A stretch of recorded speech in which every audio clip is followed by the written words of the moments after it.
ইন্নাল হামদুলিল্লাহ ওয়াসসালাতু ওয়াসসালামু আলা রাসূলিল্লাহ আম্মা বাদ। আমার প্রিয় মুসলিম ভাই ও বোন, একজন সাধারণ মুসলিম মাত্র এই বিষয়টি জানার কথা যে শিরক হচ্ছে সবচেয়ে বড় অপরাধ। আমরা যে তাওহীদে বিশ্বাস করি এর বিপরীত হলো শিরক।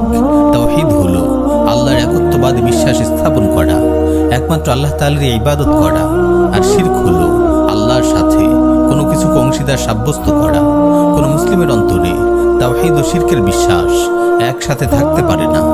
একজন মানুষ সত্যিকার অর্থে তাওহীদে বিশ্বাসী হলে সে কখনো শিরকি বিশ্বাস ও কাজকর্মের প্রতি নমনীয়তা ও মুগ্ধতা প্রকাশ করতে পারে না। কিন্তু দুঃখজনক হলো সত্য, আজ আমরা দেখছি নিজেকে তাওহীদে বিশ্বাসী দাবি করে এমন অনেক নামধারী মুসলিম শিরকি উৎসব, মূর্তি পূজা উপলক্ষে মুশরিকদের শুভেচ্ছা জানাচ্ছে। এটা কিভাবে সম্ভব যে একদিকে তারা বিশ্বাস করে আল্লাহ এক, আল্লাহ ছাড়া কোনো ইলাহ নেই, অপরদিকে তারা বহু ইলাহের পূজারীদের শিরকি আচার অনুষ্ঠান উপলক্ষে তাদের প্রতি ভালোবাসা প্রকাশ করে তাদেরকে শুভেচ্ছা জানিয়ে যাচ্ছে। নিজেদের নেতাকর্মীদের মুশরিকদের শিরকি উৎসবে সাহায্য সহযোগিতা করার নির্দেশ দিচ্ছে, তাদের প্রতি সহানুভূতি প্রকাশ করে পূজা মণ্ডপে উপস্থিত হচ্ছে। আল্লাহ ইয়াযু বিল্লাহ, কোথায় এদের ইমানি গায়রাত? এটা কেমন তাদের তাওহীদের বিশ্বাস? আচ্ছা, এরা কি কখনো এদের মা বাবার প্রতি অসম্মানকারীদের শুভেচ্ছা জানাবে? বা কেউ তাদের মা বোনদের সম্ভ্রমের উপর আঘাত হানলে তার প্রতি সহানুভূতি দেখাবে? তাহলে এরা কিভাবে মহান রাব্বুল আলামিনের সাথে অংশীদার সাব্যস্তকারীদের প্রতি শুভেচ্ছা জানায়? হাজারো খুন ধর্ষণের চেয়ে বড় অপরাধ যে শিরক, এমন ভরপুর শিরকের আয়োজনে একজন মুসলিম কিভাবে শুভেচ্ছা জানাতে পারে? বস্তুত এদের অন্তরে যদি আল্লাহ তাআলার বরত্ব আজমতের অনুভূতি থাকতো, সত্যিকার অর্থে যদি তারা তাওহীদের বিশ্বাস অন্তরে ধারণ করত, কিছুতেই তারা শিরকি উৎসবের প্রতি শুভেচ্ছা জানাতে পারত না, মুশরিকদের পূজা মণ্ডপে উপস্থিত হতো না।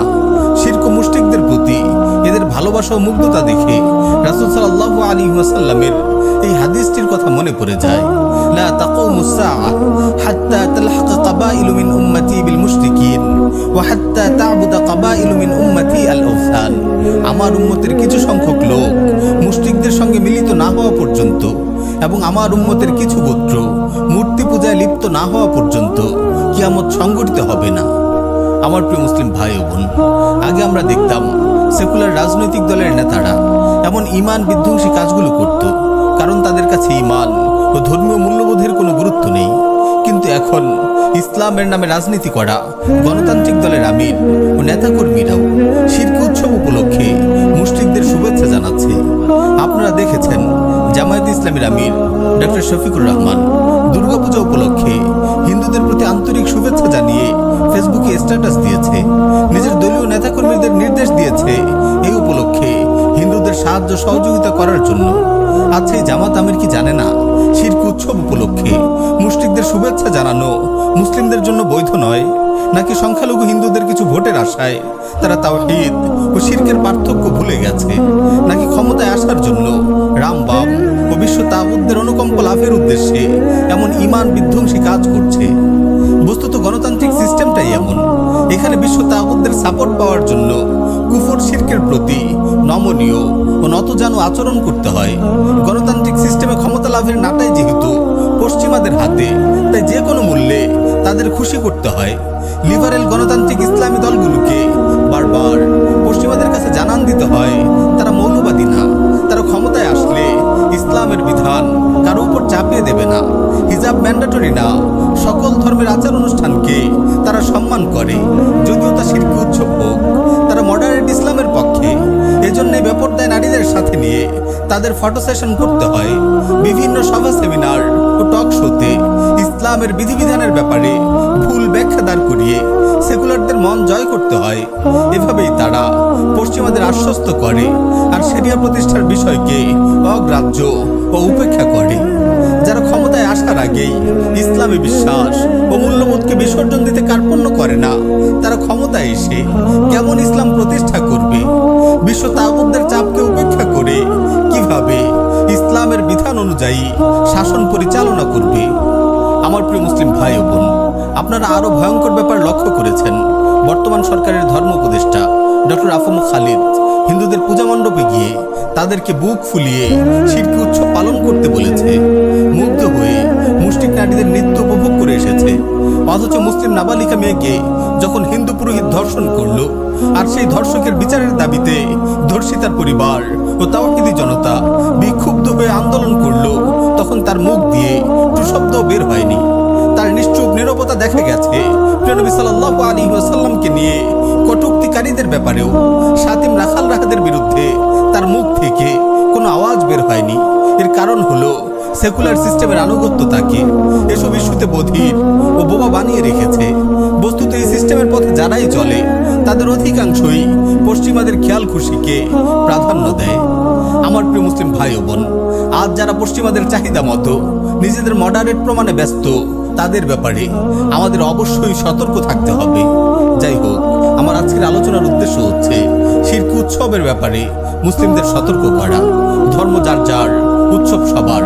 মুশরিক ও সেকুলারদের এমন ঈমান বিধ্বংসী স্লোগানে বিভ্রান্ত হয়ে কেউ যেন শিরকে লিপ্ত না হয়। গণতান্ত্রিক ইসলামী দলের নেতাদের বিচ্যুতি যেন কাউকে ঈমান বিধ্বংসী কর্মকাণ্ডের দিকে ঠেলে না দেয়। এসব ব্যাপারে আপনারা অবশ্যই সতর্ক থাকবেন। মুশরিকদের শিরক উৎসব থেকে সর্বদা দূরে থাকবেন।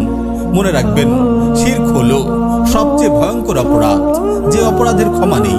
পবিত্র কুরআনে আল্লাহ তাআলা বলেন, ইন্নাল্লাহা লা ইয়াগফিরু আন ইউশরাকা বিহি ওয়া ইয়াগফিরু মা দুনা যালিকা লিমান ইয়াশা ওয়া মান ইউশরিক বিল্লাহ ফাকাদ ইফতারা ইসমান আযীমা। নিশ্চয়ই আল্লাহ তার সাথে শরীক করাকে ক্ষমা করেন না, এছাড়া অন্যান্য অপরাধ যাকে ইচ্ছা ক্ষমা করেন। আর যেই আল্লাহর সাথে শরীক করে সে এক মহাপাপ রটনা করে। পবিত্র কুরআনে আর ইরশাদ হয়েছে, ইন্নাহু মান ইউশরিক বিল্লাহ ফাকাদ হারামাল্লাহু আলাইহিল জান্নাহ ওয়া মাওয়াহুন নার ওয়া মা লিয-যালিমিনা মিন আনসার। নিশ্চয় যে আল্লাহর সাথে শরীক করে তার উপর অবশ্যই আল্লাহ জান্নাত হারাম করে দিয়েছেন এবং তার ঠিকানা হলো জাহান্নাম, আর জালিমদের কোনো সাহায্যকারী নেই। আমার প্রিয় মুসলিম ভাই ও বোন, শিরক হলো সবচেয়ে বড় জুলুম। পবিত্র কুরআনে আল্লাহ তাআলা লুকমান হাকিমের যে উপদেশগুলো উল্লেখ করেছেন, সেখানে শুরুতেই লুকমান হাকিম তার সন্তানকে শিরকের ব্যাপারে সতর্ক করেছেন। আল্লাহ তাআলা বলেন, ওয়াইয ক্বালা লুকমানু লিবনিহি ওয়া হুয়া ইয়াইযু ইয়া বুনাইয়া লা তুশরিক বিল্লাহ ইন্নাশ শিরকা লাযুলমুন আযীম। আর স্মরণ করুন, যখন লুকমান তার পুত্রকে উপদেশ দিতে গিয়ে বলেছিল, প্রিয় বৎস, আল্লাহর সাথে শিরক করো না, নিশ্চয়ই শিরক হলো বড় জুলুম। শিরক সমস্ত আমলকে বরবাদ করে দেয়। নবীগণের দ্বারা শিরক সংগঠন হওয়া সম্ভবই নয়, তবু আল্লাহ তাআলা বান্দাদের সতর্ক করার জন্য কতিপয় নবীর নাম উল্লেখ করার পর বলেছেন, ওয়ালাউ আশরাকু লাহাবিতা আনহুম মা কানু ইয়ামালুন। যদি তারা শিরক করত, তাদের সব কৃতকর্ম বিনষ্ট হয়ে যেত। এমনকি আমাদের নবীকে উদ্দেশ্য করে আল্লাহ তাআলা বলেন, ওয়ালাকাদ উহিয়া ইলাইকা ওয়া ইলাল্লাযীনা মিন ক্বাবলিক লাইন আশরাকতা লায়াহবাতান্না আমালুকা ওয়া লাতাকুনান্না মিনাল খাসিরিন। আপনার প্রতি এবং আপনার পূর্ববর্তীদের প্রতি প্রত্যাদেশ হয়েছে, যদি আপনি আল্লাহর শরীক স্থির করেন তবে আপনার কর্ম নিষ্ফল হবে এবং আপনি ক্ষতিগ্রস্তদের অন্তর্ভুক্ত হবেন। উল্লেখিত আয়াতগুলো দ্বারা শিরকের ভয়াবহতা স্পষ্ট বুঝে আসে। আমাদের নবীজি সাল্লাল্লাহু আলাইহি ওয়াসাল্লাম শিরকের ভয়াবহতা ও পরিণাম উল্লেখ করে বহু হাদিসে তার উম্মতকে সতর্ক করেছেন। জাবির রাদিয়াল্লাহু তাআলা আনহু থেকে বর্ণিত এক হাদিস এসেছে, তিনি বলেন, এক ব্যক্তি রাসূল সাল্লাল্লাহু আলাইহি ওয়াসাল্লামের কাছে এসে বলল, ইয়া রাসূলুল্লাহ, মাল মুজিবাতান, হে আল্লাহর রাসূল, অবধারিতকারী দুটি বিষয় কি? রাসূল সাল্লাল্লাহু আলাইহি ওয়াসাল্লাম বললেন, মান মাতা লা ইউশরিকু বিল্লাহি শাইআন দাখালাল জান্নাহ ওয়া মান মাতা ইউশরিকু বিল্লাহি শাইআন দাখালান নার। যে ব্যক্তি আল্লাহর সাথে কোনো কিছু শরীক না করা অবস্থায় মারা যাবে, সে জান্নাতে প্রবেশ করবে। আর যে ব্যক্তি আল্লাহর সাথে কোনো কিছু শরীক করা অবস্থায় মারা যাবে, সে জাহান্নামে যাবে। এভাবে দুনিয়াতে যত নবী রাসূল আগমন করেছেন, তাদের প্রত্যেকে তাওহীদের দাওয়াত দিয়েছেন, কুফর শিরক থেকে মানুষকে বিরত থাকতে বলেছেন। কুরআনুল কারীমে ইব্রাহিম আলাইহিস সালাতু ওয়াস সালামের দোয়া বর্ণিত হয়েছে, রব্বি জাআল হাযাল বালাদা আমিনা ওয়াজনুবনি ওয়া বানিজ্জা আন না'বুদাল আসনাম। হে আমার প্রতিপালক, এই নগরীকে নিরাপদ করুন এবং আমাকে ও আমার সন্তানদেরকে মূর্তি পূজা থেকে দূরে রাখুন। ইব্রাহিম আলাইহিস সালাতু ওয়াস সালাম ও তার সঙ্গী সাথীদের আদর্শের প্রশংসা করে আল্লাহ তাআলা বলেন, قد كانت لكم أسوة حسنة في إبراهيم والذين معه إذ قالوا لقومهم إنا براء منكم ومما تعبدون من دون الله كفرنا بكم وبدا بيننا وبينكم العداوة والبغضاء أبدا حتى تؤمنوا بالله। ইব্রাহিম ও তার সঙ্গী সাথীদের মধ্যে তোমাদের জন্য আছে উত্তম আদর্শ। যখন তারা তাদের সম্প্রদায়কে বলেছিল, তোমাদের সঙ্গে আর আল্লাহকে বাদ দিয়ে তোমরা যাদের ইবাদত করো তাদের সঙ্গে আমাদের কোনো সম্পর্ক নেই, আমরা তোমাদের প্রত্যাখ্যান করছি, আমাদের আর তোমাদের মাঝে চিরকালের জন্য শত্রুতা ও বিদ্বেষ শুরু হয়ে গেছে যতক্ষণ না তোমরা এক আল্লাহর প্রতি ঈমান আনবে। আমার প্রিয় মুসলিম ভাই ও বোন, আল্লাহ তাআলা ইব্রাহিম আলাইহিস সালাতু ওয়াস সালাম ও তার সঙ্গী সাথীদের আদর্শকে কেন আমাদের জন্য উত্তম বলেছেন একটু চিন্তা করে দেখুন। ইব্রাহিম আলাইহিস সালাম ও তার সঙ্গী সাথীরা শুধু এতটুকু বলেননি, তোমরা আল্লাহকে বাদ দিয়ে যাদের ইবাদত করছো আমরা তাদের থেকে মুক্ত। তারা একই সাথে তাদের সাথেও সম্পর্কচ্ছেদের ঘোষণা দিয়েছেন। যারা এসব বাতিল উপাস্যের ইবাদত করে তাদেরকে সুস্পষ্টভাবে তারা জানিয়ে দিয়েছেন, কাফারনা বিকুম ওয়া বাদা বাইনানা ওয়া বাইনাকুমুল আদাওয়াতু ওয়াল বাগদাউ আবাদা হাত্তা তুমিনু বিল্লাহ। আমরা তোমাদেরকে প্রত্যাখ্যান করছি, আমাদের আর তোমাদের মাঝে চিরকালের জন্য শত্রুতা ও বিদ্বেষ শুরু হয়ে গেছে যতক্ষণ না তোমরা এক আল্লাহর প্রতি ঈমান আনবে। দেখুন মুশরিকদের ব্যাপারে আমাদের প্রিয় নবী সাল্লাল্লাহু আলাইহি ওয়াসাল্লামের বক্তব্য কি। তিনি সুস্পষ্টভাবে জানিয়ে দিয়েছেন, উমিরতু আন উকাতিলাল মুশরিকিন হাত্তা ইয়াশহাদু আল্লা ইলাহা ইল্লাল্লাহ ওয়া আন্না মুহাম্মাদান আবদুহু ওয়া রাসূলুহু ফাইযা শাহিদু আল্লা ইলাহা ইল্লাল্লাহ ওয়া আন্না মুহাম্মাদান আবদুহু ওয়া রাসূলুহু ওয়া সাল্লু সালাতানা ওয়াস্তাকবালু কিবলাতানা ওয়া আকালু যাবাইহানা ফাকাদ হারুমাত আলাইনা দিমাউহুম ওয়া আমওয়ালুহুম ইল্লা বিহাক্কিহা। আমাকে মুশরিকদের বিরুদ্ধে যুদ্ধ করার আদেশ দেওয়া হয়েছে যে পর্যন্ত না তারা একথার সাক্ষ্য দেয় যে আল্লাহ ব্যতীত কোনো ইলাহ নেই আর মুহাম্মদ সাল্লাল্লাহু আলাইহি ওয়াসাল্লাম আল্লাহর বান্দা ও রাসূল। আর যখন তারা সাক্ষ্য দেবে যে আল্লাহ ব্যতীত কোনো ইলাহ নেই আর মুহাম্মদ সাল্লাল্লাহু আলাইহি ওয়াসাল্লাম আল্লাহর বান্দা ও রাসূল এবং আমাদের ন্যায় নামাজ পড়বে, আমাদের কিবলার দিকে মুখ করবে, আমাদের জবেহকৃত পশু আহার করবে, তখন আমাদের জন্য তাদের রক্ত সম্পদ হারাম হবে। তবে এই কালিমার কোনো হক পাওয়া গেলে ভিন্ন কথা। আমার প্রিয় মুসলিম ভাই ও বোন, একজন মুমিন অপর মুমিনের সাথে আল্লাহর জন্যই বন্ধুত্ব করবে আর আল্লাহর জন্যই কাফির মুশরিকদের প্রতি বিদ্বেষ পোষণ করবে। এটা ইসলামে আকীদার গুরুত্বপূর্ণ মৌলিক একটি দিক, যাকে বলা হয় আল ওয়ালা ওয়াল বারা। আল ওয়ালা ওয়াল বারার শুদ্ধি ছাড়া কারো তাওহীদ পরিশুদ্ধ হবে না। এটা ঈমানের ভিত্তি, এটা মিল্লাত ইব্রাহিমের সার কথা। সুতরাং মিল্লাত ইব্রাহিমের অনুসারী মুসলিমরা কখনো কাফির মুশরিকদের সাথে বন্ধুত্ব করতে পারে না, তাদের প্রতি মুগ্ধতা ও ভালোবাসা প্রদর্শন করতে পারে না, তাদের ধর্মীয় উৎসব ও শিরকি কর্মকাণ্ডে শুভেচ্ছা জানাতে পারে না।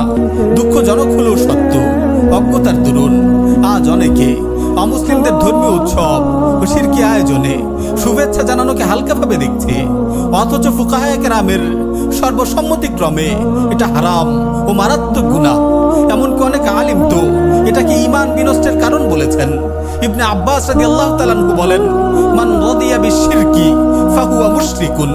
যে শিরকের প্রতি সন্তুষ্ট হয় সেও মুশরিক।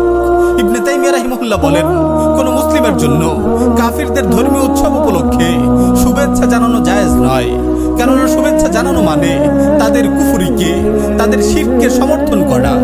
একইভাবে মুসলিমদের জন্য বৈধ নয় কাফির মুশরিকদের উৎসবে যোগদান করা, তাদেরকে শিরকি কাজে যে কোনোভাবে সাহায্য সহযোগিতা করা, মূর্তি ও প্রতিমার নামে উৎসর্গকৃত কোনো খাবার খাওয়া। ওমর রাদিয়াল্লাহু তাআলা আনহু বলেছেন, তোমরা মুশরিকদের উৎসবের দিন তাদের উপাসনালয়ে প্রবেশ করো না, কেননা তাদের উপর আল্লাহর গজব নাজিল হয়। আল্লাহ তাআলা বলেন, ওয়া তাআওয়ানু আলাল বিররি ওয়াত তাকওয়া ওয়া লা তাআওয়ানু আলাল ইসমি ওয়াল উদওয়ান। সৎ কাজ ও তাকওয়ার ব্যাপারে তোমরা পরস্পরকে সহযোগিতা করো, পাপ ও সীমালঙ্ঘনের কাজে পরস্পরকে সহযোগিতা করো না। আমার প্রিয় মুসলিম ভাই ও বোন, আপনি যদি সত্যিকার অর্থে লা ইলাহা ইল্লাল্লাহ বিশ্বাসী হন, তাহলে যাবতীয় শিরকি কার্যক্রম থেকে আপনি বেঁচে থাকুন। শিরকি কাজে সহযোগিতা, শিরকি উৎসবকে কেন্দ্র করে মুশরিকদের শুভেচ্ছা জানানো, শিরকি উৎসবের প্রতি মুগ্ধতা প্রকাশ, শিরকারীদের সাথে বন্ধুত্ব স্থাপন, এমন এমন সব ধরনের অপরাধ ও সীমালঙ্ঘন থেকে দূরে থাকুন মুশরিকদের সাথে, এবং তারা যা কিছুর পূজা করছে এসব কিছুর সাথে সম্পর্ক ছিন্ন করুন। ইব্রাহিম আলাইহিস সালাতু ওয়াস সালাম ও তার সঙ্গী সাথীদের মতো দীপ্ত কণ্ঠে ঘোষণা দিন, ইন্না বুরাআউ মিনকুম ওয়া মিম্মা তা'বুদুনা মিন দুনিল্লাহ কাফারনা বিকুম ওয়া বাদা বাইনানা ওয়া বাইনাকুমুল আদাওয়াতু ওয়াল বাগদাউ আবাদা হাত্তা তু'মিনু বিল্লাহ। তোমাদের সঙ্গে আর আল্লাহকে বাদ দিয়ে তোমরা যাদের ইবাদত করো তাদের সঙ্গে আমাদের কোনো সম্পর্ক নেই। আমরা তোমাদের প্রত্যাখ্যান করছি। আমাদের আর তোমাদের মাঝে চিরকালের জন্য শত্রুতা ও বিদ্বেষ শুরু হয়ে গেছে যতক্ষণ না তোমরা এক আল্লাহর প্রতি ঈমান আনবে। আমরা তোমাদের প্রত্যাখ্যান করছি। আমাদের আর তোমাদের মাঝে